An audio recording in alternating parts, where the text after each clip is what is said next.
Good morning, everybody. Thank you for joining us today.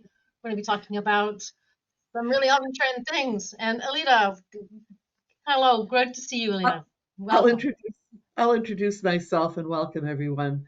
My name is Alita Bursa, and I'm a chairperson of the Wisconsin District Export Council Education Committee. And when I think about AI, I go way back to the 70s, unfortunately, but I think of Tom Nisbett, author of Megatrends, who made futurist a household name. And I think most people have heard of Marshall McLuhan, who predicted the World Wide Web way before anyone else did.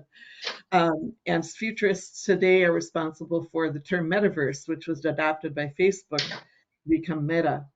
And I think of how science fiction has become a reality. We've all watched Star Trek and Star Wars. And when C3PO and R2D2 started talking to each other, I think that was pretty evident of robotics and AI, artificial intelligence becoming real. Manufacturers are using robotics now to automate repetitive tasks, and neuroscientists are coming up with ways to help people through traumatic injuries. So I think today we're going to gain some really great insights into the realities of AI, the bumps along the way, the great advantages. But I think after a preview yesterday with Susanna and Ava, the discussion today will scale it to a level that we can all understand and apply in different ways, regardless of the size of our companies or organizations. The Wisconsin District Export Council, of course, as most people would be familiar, does work with our U.S. Department of Commerce to support their work in developing exports and enhancing exports with Wisconsin companies. In their last annual report, they've worked with nearly 900 client companies, nearly 5,000 inquiries with an impact of $950 million.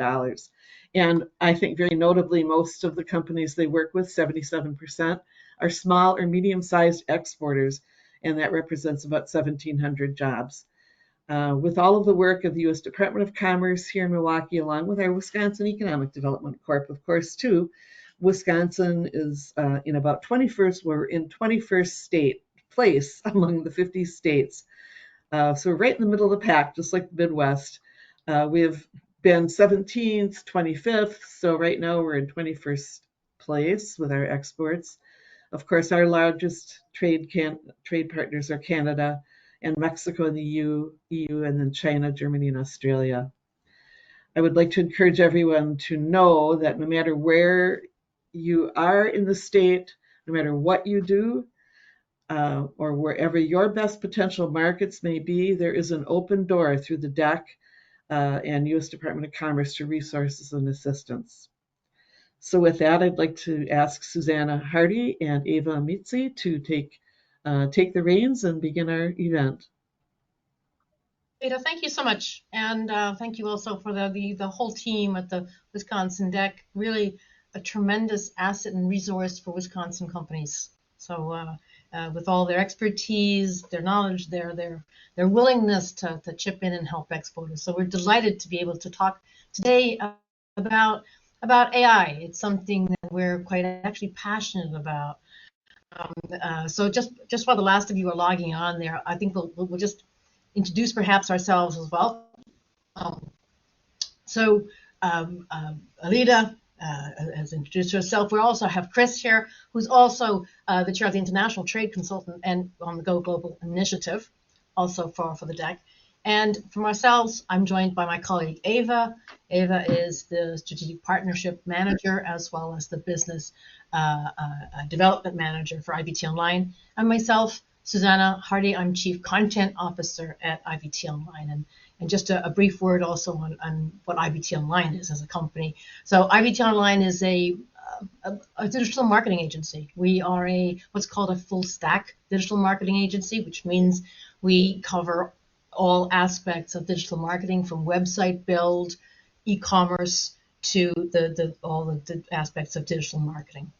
We are very much known for our focus on small mid-cap companies and our focus on international as well as US for that. So we're very pleased with that. And in fact, we signed we're in the second year actually of a strategic partnership agreement with the U.S. Commercial Service with the International Trade Authority of the Department of Commerce.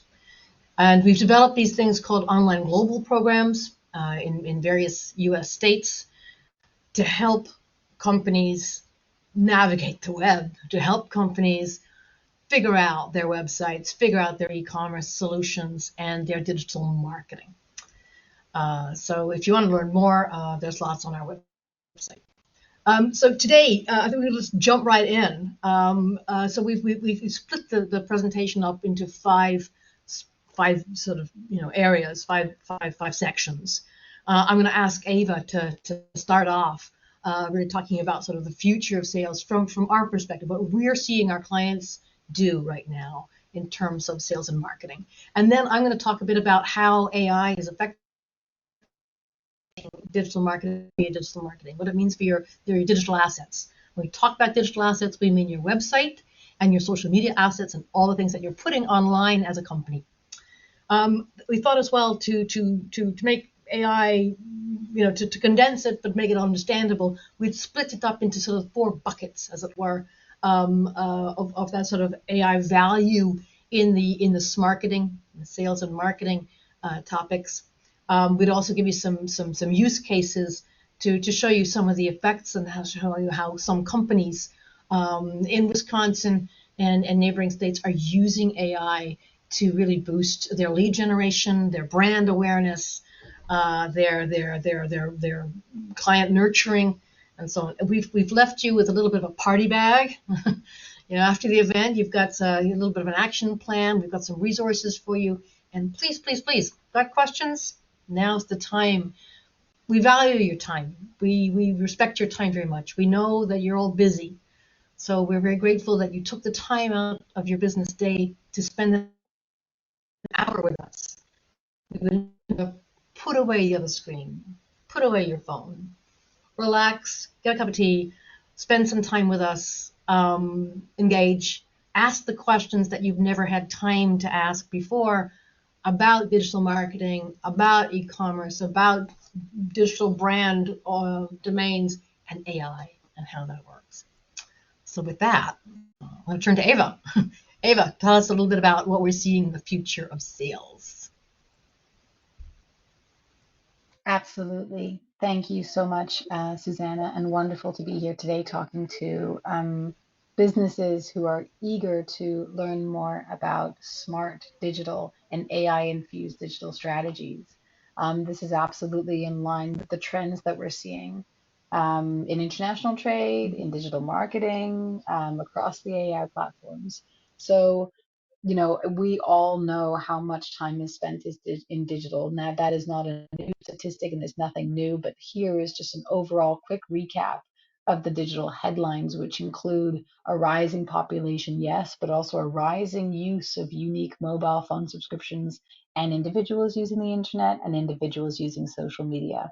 Today, over 5.5 billion people, therefore more than 67% are using the internet and devices to reach people, to connect with their businesses that they want to reach out to, the prospects, the in-market representatives, etc. It's a graphic here to really demonstrate how many people are online today and that the world is online, and therefore your business needs to be leveraging the web, not as a second part of its strategy, but as the very first and foremost objective. With regards to trends that we're seeing, the global overview trends, this includes also the use of e-commerce across the board. This graph shows here the weekly online purchases. So e-commerce has just been rising since the end and the beginning of COVID, with 1.92 billion shoppers worldwide, of which that represents 12% for the US. These are staggering numbers. And what is interesting to me is this white line in the middle for the worldwide average. It's 57.6% of internet users who buy something online each week. And then right below that, the US average. So that tells you that the US consumers are purchasing online, purchasing weekly 100%, but so is the rest of the world and more. These are not behind the scenes markets. These are go-to markets that are developed and they know about e-commerce. They're leveraging e-commerce. E-commerce is not a, is not a foreign thing to them. So going into the markets of Chile, going into Colombia, going into Mexico, Turkey, etc., e-commerce is something to be highly considered. And e-commerce is not just rising for B2C, it's also rising hugely for B2B. B2B e-commerce markets shows no sign of stopping. Today, over 90% of B2B companies have shifted to a virtual sales model since 2020. And how interesting is that? Because we often assume that e-commerce is just the B2C world, but not at all. E-commerce can look so different according to the strategy adopted and according to the market. There's many different ways to be e-commerce enabled. There's different, you can have different microsites that are working to sell your products in different regions of the world. When we talk about e-commerce, we talk about owning your digital real estate and owning the brand. So don't just giving it away to the Shopify or the Amazon platforms, etc. But even if it's e-commerce, it's about telling a story. It's about you ensuring that there's good navigation, user experience on your site. There's a strategy to e-commerce that B2B companies need to consider very clearly in their go-to-market approaches, and those do change according to which market. When it comes to the future of sales, some of the big trends that we're seeing, well, it's obvious, number one goes hand in hand with the statistics of rising mobile phone use and internet use. It's a digital first approach. It's optimizing your sales strategy and your entire customer journey to ensure that the future of sales is indeed very automated, very optimized, and does a digital first engagement with your customers. And that's what customers expect today. They expect to be given different options to reach you, which is where you get to the omni-channel experience. Customers today are digitally savvy, which means that they know that they can get information from you via LinkedIn, via Twitter, via Facebook, via X, etc. And they want to be able to reach you in the time in which they want to reach you, on the platforms in which they want to reach you, and do so in their own time and place and way. So if that's Mexico, then 100% you've got to consider WhatsApp. If that's France, then you should definitely be considering LinkedIn, Facebook, and YouTube is also huge in France. There's these different approaches that your company has to be touching upon, and make sure that there's a cohesive brand story that you're telling across the board. So even further out you stretch into this social media world, still needs to be consistent as to your brand colors, your story, all of those elements, because those different touch points are going to be critical in the buyer's journey as they read and learn about you in their own time. So omni-channel experience is about giving the customer how they want to reach you, how they want to read about you in their own time and space. Customer centric is about putting the customer, the real person, at the very center of the business model.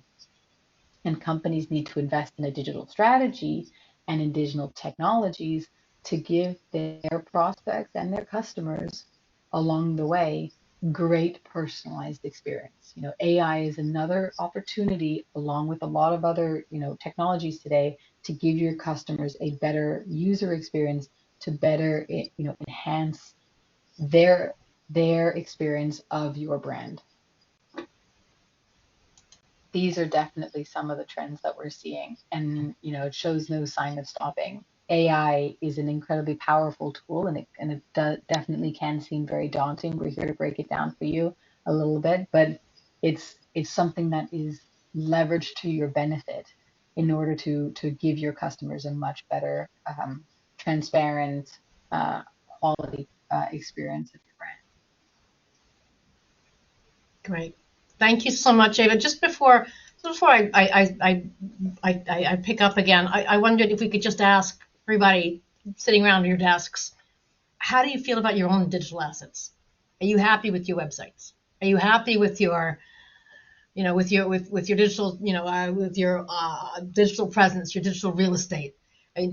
From digital marketing point of view, I think we're never happy with our things, but at least are they up to date? Are they all mobile enabled? Are they do they all have SSLs? Are they secure? Those are some basics. There's a lot of like so we could do better. There's an awful lot of so we can do better.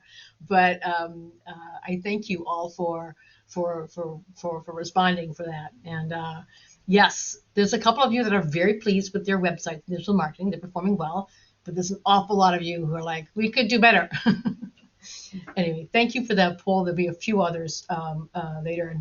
So let's dig in. And I think the point that we wanted to make really was that introduction that David gave. That we're all on the web. There's 8 billion of us on the planet. 5.5 billion of us spending most of our day on the internet. And that the AI really is there as well to link together a lot of those big trends that we saw. The big trends that we saw that are, about e-commerce, about personalization, and all those other trends that we're looking at the moment. So if I just sort of say, what are the big trends we are really seeing? These converging trends, data privacy, security, cybersecurity is in it.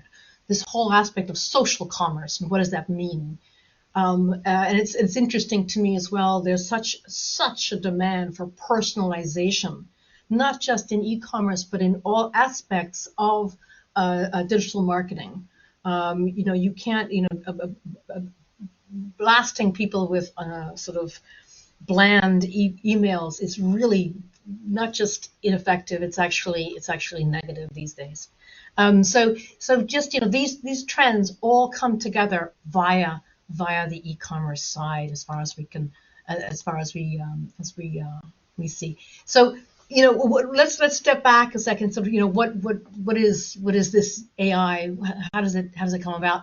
We've had machine learning since something like the 1940s.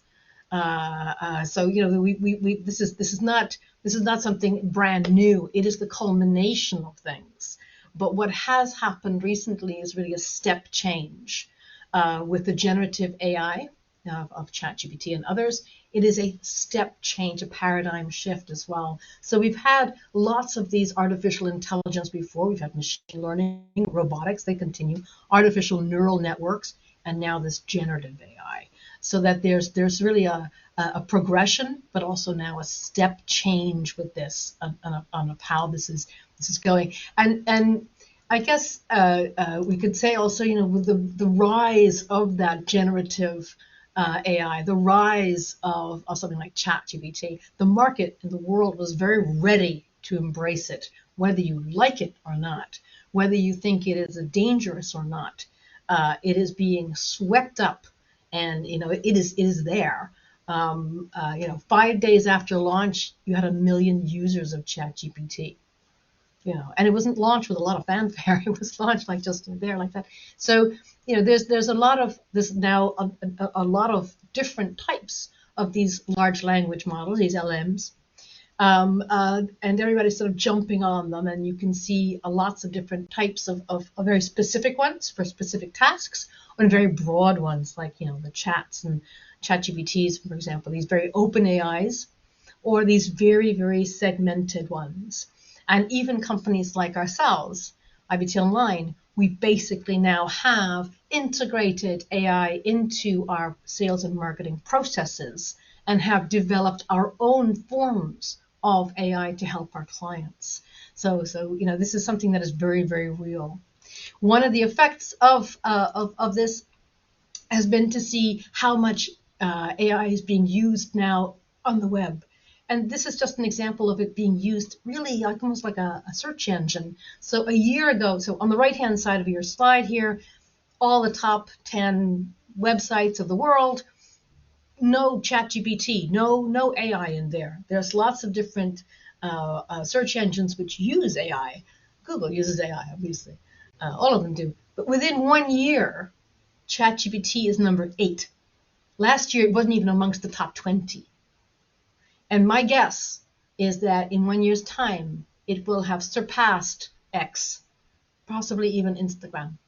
And you can see that the top ones, the top big search engines, Google, YouTube, Facebook, Instagram, X, are all declining. as people spread out their searches more. So that's, it's affecting the way people search, and what they find and how they do it. So that in your company analytics, you're going to be starting to find, I'm sure you've already started to look at this and say, oh wow, we're being ranked by AI now. So we're not just having Google organic search. We've now got organic search coming from chat. Okay, on this example, Google is still sort of 20 times bigger.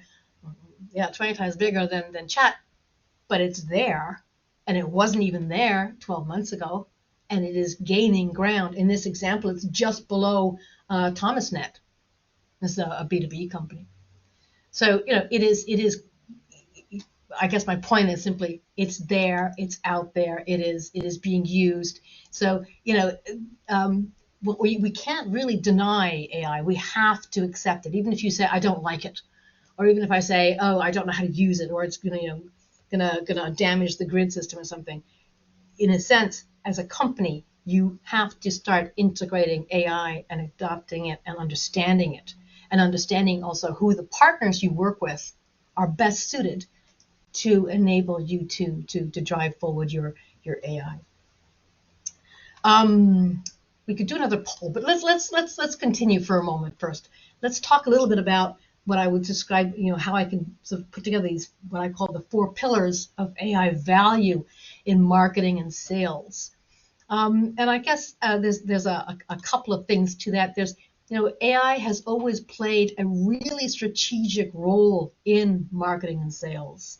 Digital marketing is based on AI. The internet is based on AI.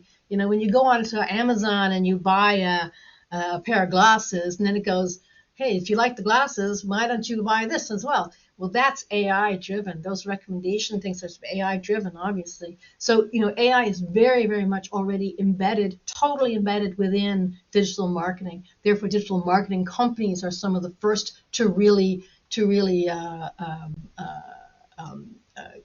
come forward with this. So, and that's why companies like ourselves are so deeply embedded in with AI. So all these different digital marketing tools that we use all have AI in them. These LLMs, the large language models, are transformative. They are of a different type. So here's some some questions and some challenges that you face on this marketing team. Sorry, hold on a second. I'm going to close this little bar. There we go. Here's some questions you might want to be asking your team and inside. Today's challenging in marketing, and marketing means sales and marketing together. One of the hardest things is getting all of your team up to speed and integrated with it, and embracing it and comfortable with it.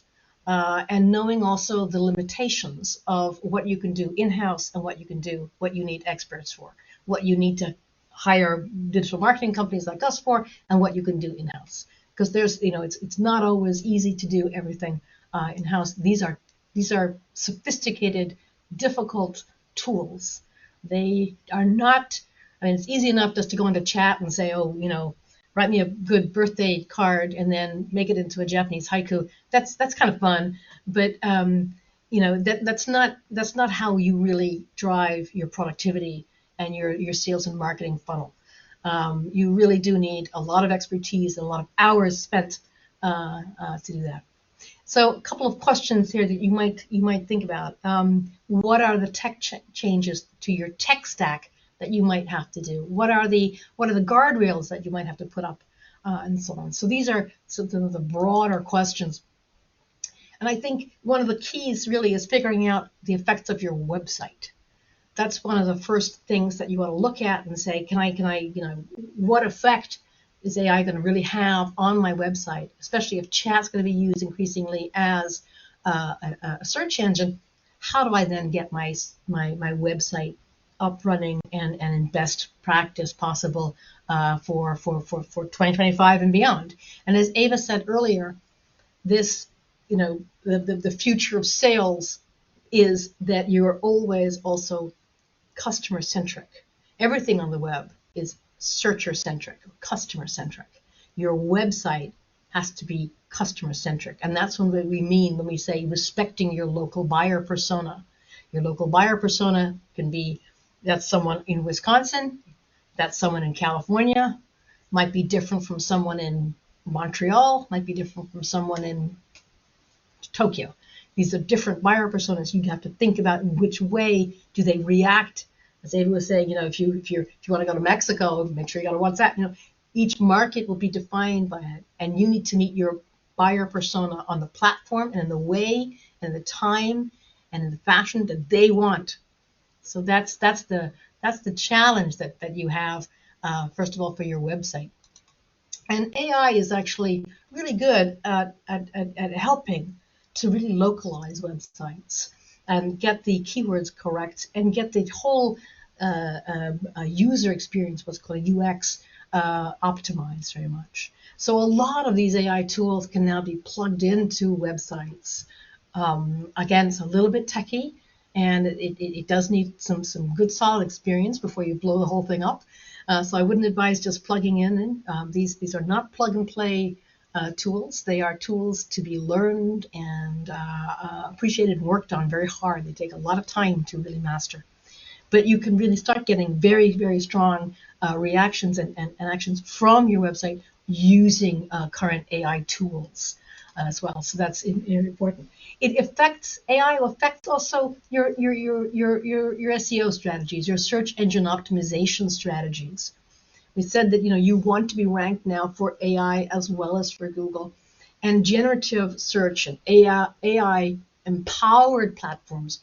They change all that, and they're looking for much broader keywords, long tail keywords. They're looking for content that is more rich, that is better quality. So you really need to make sure that the content you're providing is a real solution to your customers and to your, it's what I like to say is Google and search engines are fantastic for finding nuggets of information. What time is my train? What's the weather like? That's still the thing for search engines. But chat and other AI platforms, especially the LLMs, are really used for solutions. How do I empower my sales team to do this? How do I use the hydraulic pump to optimize my whatever? Those are questions which chat answers best rather than a search engine. So if you want to be ranked by things like, and you're going to be found and appreciated by search engines that are increasingly led by LLMs, you need to make sure that your content is very much oriented towards solving your clients' problems. For that. AI, another pillar of AI then is market intelligence. And AI is extremely good at giving you market intelligence if used correctly. I will give a little plug out to the U.S. Commercial Service here because they have a fantastic service as well for export, for companies who are looking at finding out about, does my product suit this market? They have a really good service for that. But a lot of the work can be done as well on your side using AI for predictive analysis about new market discoveries and new market expansions. So there's very, very dedicated, sophisticated AIs tools that can be used for predictive market intelligence as well, and as well as competitor tracking and what's called social listening, basically understanding what's going on in the web, who's talking about what product, what main theme, how do I get involved in that conversation as a company, all of those things. So these are very much what you would look at for brand development for that. So that's certainly one of the other pillars of AI. Ava also mentioned about the future of sales is this hyper-personalization, which goes together with e-commerce. And it's an interesting paradox. On the one side, it's a vast, general, data-driven machine, and on the other side, people want to have a personal experience. I want to have I want my machine to know what I like, what I don't like, how I go, and to have that very personalized experience. People like to be in groups, in tribes, in communities. This feeling of being in a community is terrifically important. So some of the things that one can use in terms of that personalization, especially for e-commerce, not just B2C e-commerce, but B2B e-commerce, are all those AI for chatbots, for multilingual customer support, for upselling and cross-selling. The example I gave you earlier about sort of Amazon saying, well, you bought this pair of glasses, might you want this as well? All that is generated from AI tools. All those smart product recommendations and things, all from AI tools. Again, these are things that you're coming more and more within the reach of small and mid-cap companies as well. I mean, these are something that we roll out for companies that are,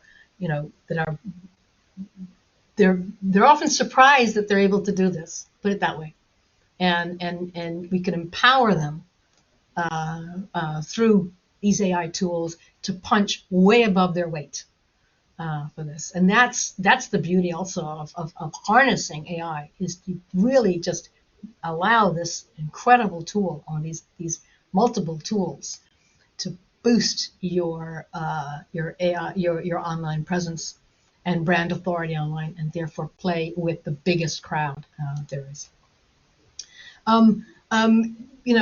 E-commerce is particularly competitive, led, even for B2B e-commerce, it's sort of led by B2C. We're all used to Amazon set the bar pretty high. So if I order something, even if I'm a B2B and I'm ordering from another B2B company, I'm like, well, can I get it tomorrow? And can I get it for free? I'm not going to pay delivery charges, am I? So you're used to being able to pick and choose and get fast supply chains and so on, because that's what you do when you're at home, when you're shopping for yourself, your e-commerce platform. So B2C drives the B2B in terms of the experience, which makes it a very, very competitive place, both for price and the experience. And that whole thing now there are AI tools allowed that can really also help you with this. Help you with the multilingual customer support, with aligning, with getting better personalization, with remembering what people bought before, suggesting other things to them, and so on. So it's really a way of staying very competitive. And I'm just going to throw in a little tidbit for you. You heard it here first. You'll find that ChatGPT is aligning itself and doing partnerships with Shopify increasingly, which is an interesting development as well. So I think we'll see ChatGPT rolling out versus dedicated tools for Shopify, which is interesting. Here are some of the main types of tools, AI tools, that are used in e-commerce. So when we're looking at a client going onto e-commerce, we'll be looking at various tools that they need to have on their platforms to make sure that they have the right customer experience, that they get the right sales in there. And you'll see that there's different types. I mean, obviously things like computer vision. There are AI tools that sort of allow that go on the imagery. And so, you're searching for an image. People search also by image, and those alt tags and metadata that you need to put in there. The AI tool grabs that and makes that very competitive. That whole natural language processing, the NLPs, again, that's for chatbots, but also, it's for the different ways that people speak in different places. So these are becoming very sophisticated, and really something that all companies need to have. Another pillar after that sort of e-commerce, another pillar we have in the AI world is about content. So scalable content marketing, and that content localization. So using AI products, whether it's Jasper or Chat, and there's a whole range of them, there's a large range of them that you can use to generate content using dedicated AI agents, they're often called GPTs, to make sure that you have a consistent brand voice. Again, this is not something that is quickly done. It takes time and expertise, but it is enormously empowering and really boosts your productivity.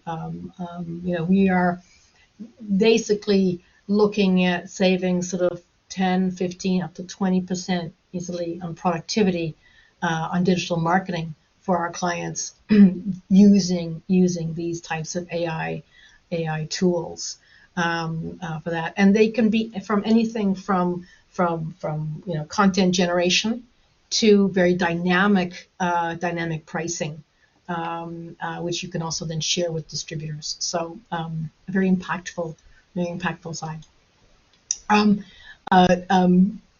A couple of practical applications, especially for exporters, that you might want to look at. Obviously, some of the translation tools now are really strong, are really good. Doesn't mean that you can just have a website that everyone can search and things like that. It's a little bit more complex than that. But the combination of a DeepL plus a GPT is really now very strong in terms of translation success. So that is something that we use for a lot of our clients when we're looking at digital marketing and for their websites as well. We talked a little bit about market intelligence and how AI is really strong for that, as well as the U.S. Commercial Service. And this notion of this hyper-personalization, so necessary for e-commerce for that. And then this content generation and content scalability for that. So these are some of the things that I think you want to be looking at when you're talking about AI for exporters in particular. One last issue, and it's slightly sideways, but I thought I would bring it up nonetheless, is the importance of guardrails and of having an AI policy for your company. It's really important to understand that AI should be part of your entire company. How will you use it? It has to come from the top down.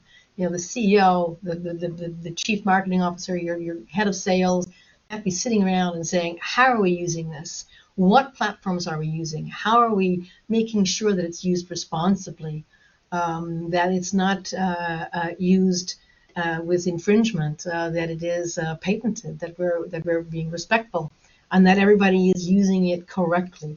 So you have to have some kind of human oversight and some kind of accountability and things. So really important. And I just want to leave you with that little quote from an organization called the Marketing AI Institute, really stressing the importance of learning and training. And there's a lot of different areas where you can go for help on learning and training with AI, and obviously the Marketing AI Institute has a lot of different courses there as well. But really, training throughout the entire company is going to be important. And then, as I said earlier, as deciding what you can do in-house, what resources you have in-house, and what you need to subcontract and get your digital agency to do for you and help you with. With that, I wanted to ask you, I wanted to ask you all, how's that going? Are you beginning to integrate AI into your sales and marketing, into marketing? Are you looking at integrating them all into your marketing processes? Are you far along the journey or just starting? Have you not even started yet? There's a lot of you saying only in a limited way. There's a few of you saying that you have integrated it, but the majority are saying only in a limited way, which I'm delighted that you're here on the webinar today. Thank you. That's great. And we're happy to help and things like that. Thank you very much for responding to that. And you're very quick on the buzzers too. That's very kind. Stop that poll and let's go on. I wanted to give some use cases, a little bit about just broadly some use cases about some of the things we're seeing from our clients. We work with AMSOIL. It's a wonderful Wisconsin company. We've been looking after all of their international websites and digital marketing for over 10 years now. And it's really been a journey that we've done together, and we're very proud of. So not only do they have a whole bunch of dedicated websites for their markets, for both e-commerce and for distributors, but we do a lot of this digital marketing for them. And what's really important is the journey from having very little AI to now having a lot of AI embedded into the process that we have with them. One of the key areas that we like to highlight for them is the distributors. They basically say our brand is so important to us. It's not the distributors who's going to do the marketing. We Amsoil do the marketing, and we generate leads for our distributors because we don't want our distributors messing up our brand and such. So driving leads to the distributors, allowing the distributors to focus on what they do well, which is after sales, logistics, paperwork, that sort of thing. And then Amsoil keeping strong control of their brand and their messaging and so on. So creating the ads and the content for them across all of these markets, from France to Africa, the Middle East, India, and so on, requires a lot of time and thought, just in terms of just think of the imagery and the keywords and the content of it and so on. We have gained about 25% productivity using AI with this now. And you'd see we can really now localize this is for Amsoil Africa.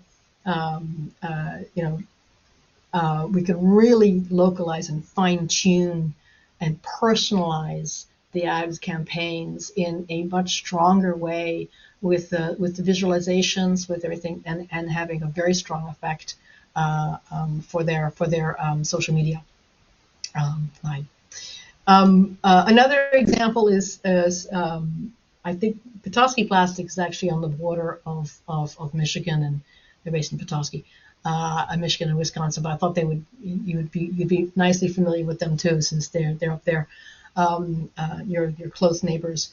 And again, we did a total redesign of their U.S. website and used AI to enhance and make sure that the user experience, the articulation within the website from page to page, from area to area, was really optimized as best as possible.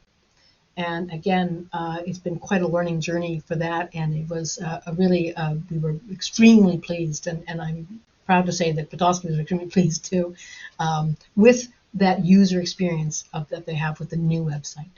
So Petoskey Plastic, one of the issues is difficulty to have really compelling imagery of things like plastic and plastic sheets. So we were able to enhance that with AI and optimize the user experience, the articulation within the website, created within the U.S. website, using AI tools.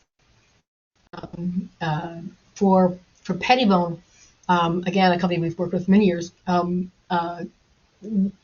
It's all about lead generation, like almost all digital marketing is about lead generation.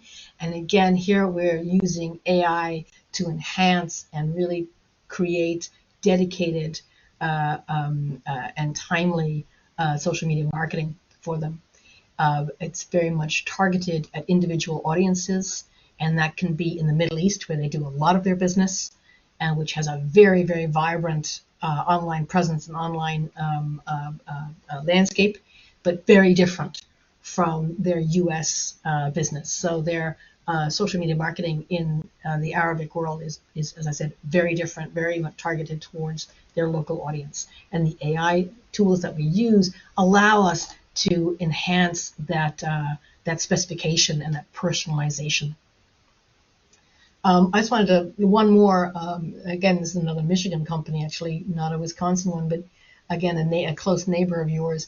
And it's a company that produces rust eradicators. And again, how to make that personal, how to make that an engaging topic. And again, we do several of their websites and their marketing. And it's about also putting the people into the equation, making sure that there is a face behind every that it's a very personalized approach, so that their website is not just about a product, it's about a team of people. So the chatbot even is a person. The social media marketing is about people doing things to help each other for rust eradication. So it's not about the product, it is the personal approach. And that personalization comes with a strong AI tool behind it that is used for that. Lastly, you can't really talk about AI without talking about analytics. And AI allows you to really get the data and make data-driven decisions in a stronger way, whether that's about market predictions, market analysis, or your own analysis of tracking where you're getting results and where you're getting the best ROI on your marketing. So make sure that you're using the best possible tools for tracking, and because there are a lot of tools out there these days, spread them wide and go on to different ones. Go test out various, not just don't just stick with Google Analytics. Go far and wide looking at your analytics these days to really gain that sense. Right, a little bit of an action plan roundup, some resources, and then if there are any questions, we'd be happy to look at that as well. I thought I'd just sort of emphasize this again, sort of, when Ava was talking about that future of sales and what that means. That whole point for us is about putting your local buyer persona at the center of your discussion, at the center of your website, at the center of your online communications. What does that local buyer persona, whether they're in Wisconsin, Mexico, Michigan, Japan, it's that local buyer persona. Put yourself in their shoes. What do they want to see? How do they want to see it? Where do they want to see it? Because they no longer accept a bland, amorphous message which isn't directed towards solving their pain points. The world is just too full. The internet is too crowded for that these days. So digital first, omni-channel means any channel that they want to have on, and mostly important, putting that local buyer persona, that customer-centric aspect, that local buyer persona at the center of your sales and marketing drives. With that, for us, it really starts with a website. It's very hard to have digital marketing without a good website. And that good website that puts that local buyer persona at the heart of it and has scalable, good quality content. And I hope one of the messages coming through this webinar is how important it is, especially for AI tools, to have increased quality. You've got to be really on top of your game in terms of the quality of your content, and making it as useful as possible for your users. For that. So, what's the action plan? I guess the action plan is step one, assess your digital readiness. Take a good, strong look at your website. Take a good, strong look at your social media presence. Are you on the right platforms? Are you posting the right things? Is your brand reflected the way it should be? Your brand is your most important asset. Make sure it's well represented across all fields. And the assessment is: are your digital assets really ready for AI? Are they using it? Are they embracing it? And are they optimized for it? And step two, I guess, is trying to figure out, where does AI fit into my sales and marketing funnel? And how can I best use AI, and at what points can I use AI to make that funnel more efficient and more effective? The funnel is more, generates more leads, but is also less time consuming, less onerous for that. And here's a couple of examples that you might think about. If you're making sure that your that whole sales and marketing funnel is integrated to all aspects of your business.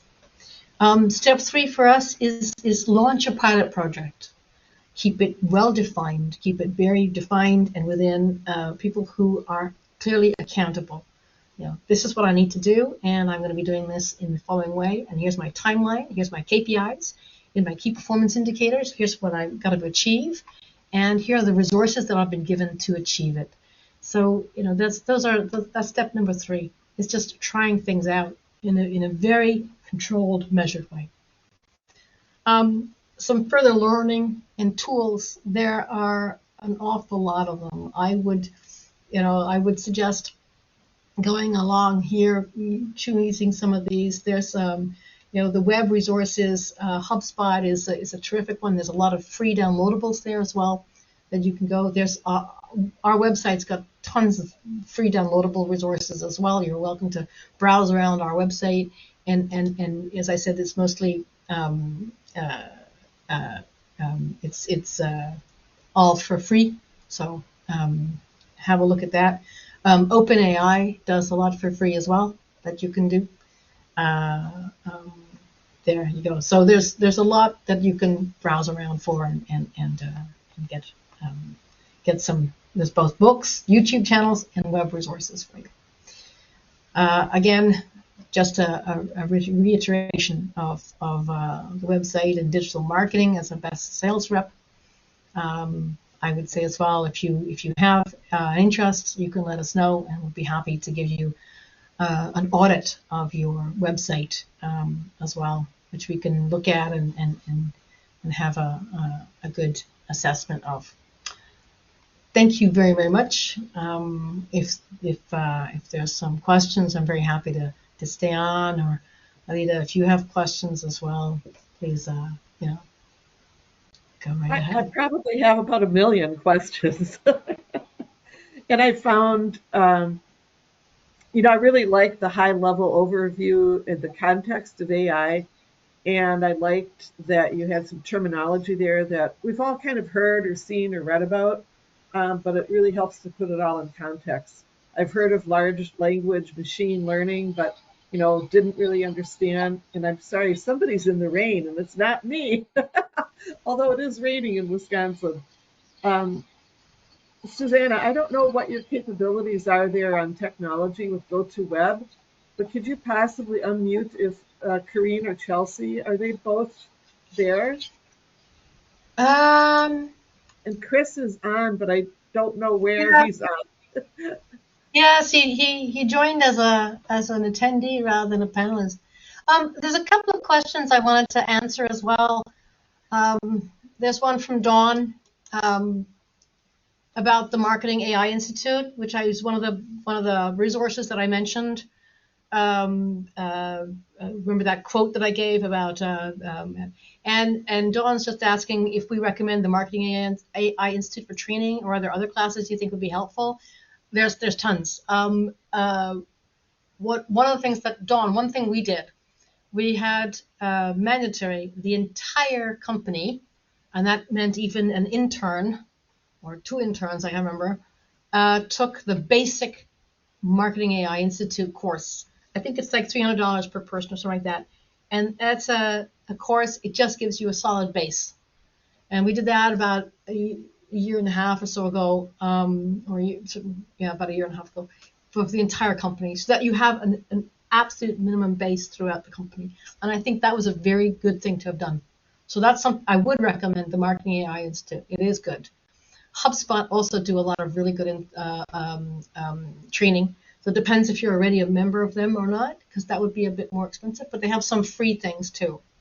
But I would definitely recommend the Marketing AI Institute for that, and I would recommend HubSpot as well as one of the ones. Mariana, AI tools that make assessments of analytics. There are so many. We also use Ahrefs, and we use SEMrush. Some of the other ones we use. We use a lot of Ask Polly for predictive marketing. We use some Sprout Social for some as well.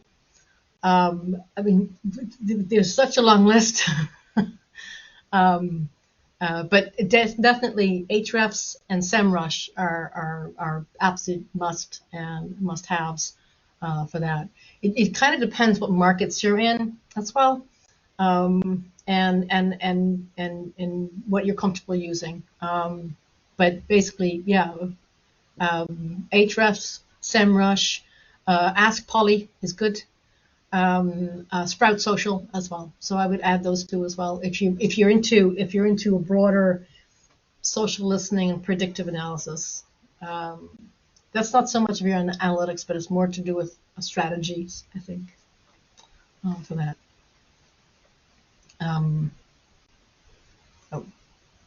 Alida. I have my hand up too, because I can't see anyone else. I don't know, but I guess when you're working with small and medium-sized businesses, and you've pointed out in different ways, we're already all kind of using AI somewhere along the way. But I like the point you made that one should start with a small pilot project. Is there an example of how you might, and I see a couple of my friends from a smaller company here online from the list that I have, and is there an example of one or two small how to start situations to apply a specific tool in AI? And also, have you come across any really hard to solve challenges working within a small, medium-sized company to implement AI? I think getting back to Dawn's question, in terms of starting, I would say an overall course, and there's lots of them to understand, the core basics, like the Marketing AI Institute, a basic course. And then I would pick something which is a pain point for everybody. One of the first things we rolled out was capturing information from meetings with our clients that then had to have, we had the meeting, we have a meeting with our client. We then always do a summary of that meeting and action items to each person within that meeting. And this can take hours and it eats up time, and it sometimes also leads to confusion. Like, oh, I don't think that we meant that. I think it was this. But so it was always a sort of a wheel that we were struggling with. And I think we all now everybody now takes recordings and transcripts of the meetings and generates then the emails from that and the flow of workflow from that. It always has to be human oversight, but that is something we started with because we knew everybody found it a pain. So that everybody would be invested to do this. And it was an easy solvable one, and it didn't require a big mastery of different types of AI. So I think if you're really starting it on a flat plane, haven't done anything yet on your sales and marketing for AI, I'd say that's probably something that you could do very easily. And I know doing meeting notes and then follow-ups, that is, everyone finds that a pain. Everyone finds out, oh, what did so-and-so say? So, but now everybody takes a recording of it. Everybody always records all their, you've got all those tools for recording it. You then generate the text from it, generate the AI, the email from it, and generate the tasks and directly into your Outlook diary and what we have as a work project, called Teamwork, which is a project management system. It generates all the tasks within the project management system, our Outlook diaries, and emails. So that's been a big time saver. And that's a nice one because it's a pain. It gets everyone involved in it, I think. Yeah. I think the other big, we're hitting up against the clock, But I just want to say the other thing, a part of your question was, what's the hard part in it? The hard part that we see people making mistakes is that they don't they underestimate the AI tool. And my example in the beginning is, you take an AI, it's great, chat. Yeah, I wrote a birthday card and made it into a Japanese haiku, and it's really fun. But how do I use it really effectively? It is not that easy. It is not that fast. It does take a lot of work, a lot of expertise, a lot of experience and time to master these tools and really get them working hard for you. And I have no fear at all that it's going to make people redundant.